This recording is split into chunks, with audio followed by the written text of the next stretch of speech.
Hi everyone, I'm Kang Hong Sen. Today I will show you how to set up a DHCP server step by step. DHCP automatically give IP addresses to device on your network.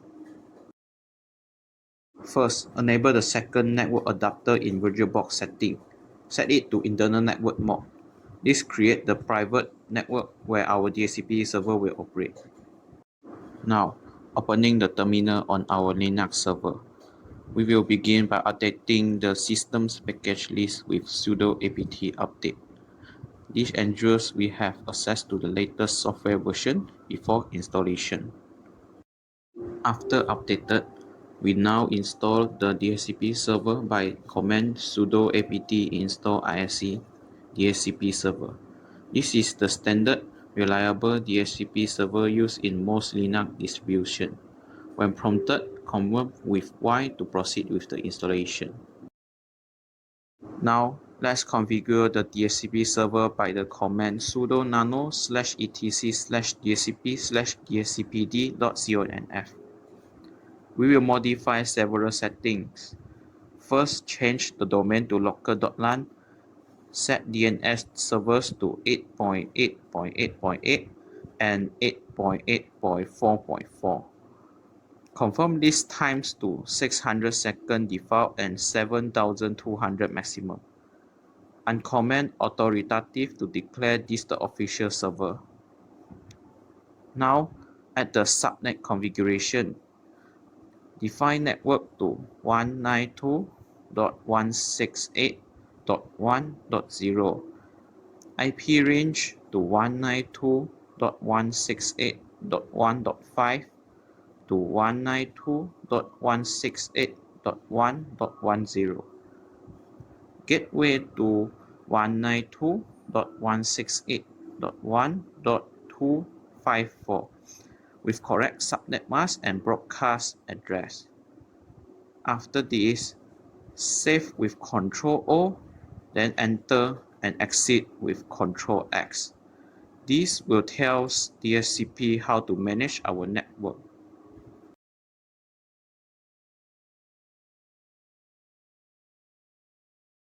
Now, specify which interface DHCP should use with using sudo nano /etc/default/isc DHCP server.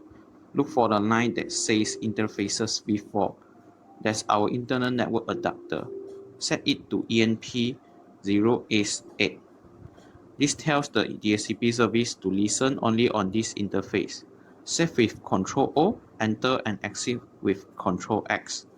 Proper interface selection prevents conflicts and ensures DHCP serves only the intended network.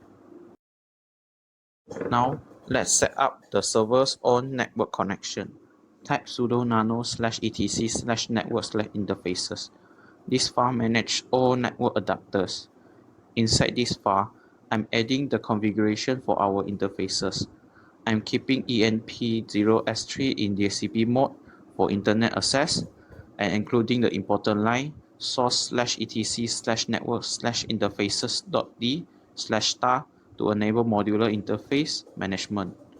This approach allows us to keep each interface configuration separate and organized. Save with Ctrl-O, enter and exit with Ctrl-X. Now, let's create the dedicated configuration for our DHCP interface. Type sudo nano /etc/network/interfaces.d/emp0s8. Inside this file, we will set up the static IP for the internal network. Typing auto emp0s8 to start it automatically. I space emp0s8 init static to define it as a static address, followed by the specific IP address and subnet mask.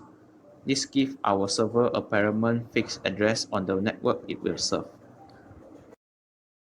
Okay, now let's apply our network configuration and activate the interface.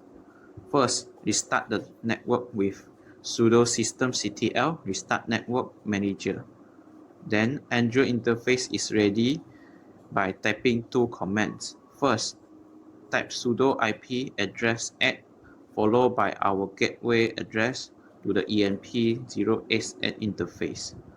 Then type sudo ip link set enp0s up. These steps apply our settings and guarantee the DHCP interface is active and properly configured before starting the service.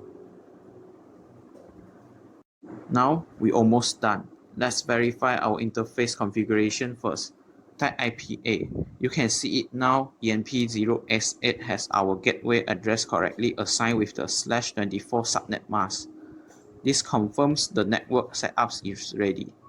Now, let's start the DHCP service with sudo systemctl restart ISC DHCP server. This loads all our configuration and activates the service. To confirm it's running properly, type sudo systemctl status ISC DHCP server. Look for the green active running status. This means our DHCP server is now successfully operational and ready to assign IP addresses to clients on the network. That's all for me. Thank you.